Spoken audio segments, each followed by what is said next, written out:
لما تكلموا عن سياسة صدام حسين والخلافة معاه السياسة، ممكن كل مختلفين سياسيين معاه، مختلفين حتى مع بعضنا نحن الآن، ما في حاجة تجمعنا أبدا إلا القاعة هذه.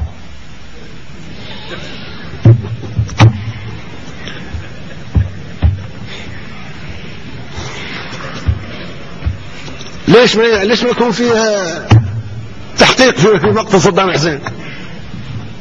قيادة عربية بالكامل تقتل تشنق في المشانق، راح نتفرج لماذا؟ وممكن الدور جاي عليكم كلكم. نعم.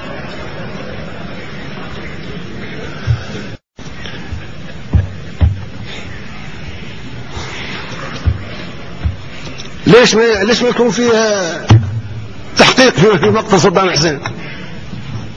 قيادة عربية بالكامل تقتل تشنق في المشانق، راح نتفرج لماذا؟ وممكن الدور جاي عليكم كلكم. نعم.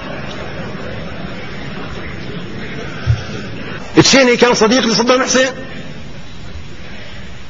رامي السندي كان وزير دفاع الامريكا لما كان يدمروا في العراق، صديق حميم لصدام حسين، واخيرا باعوه وشنقوه.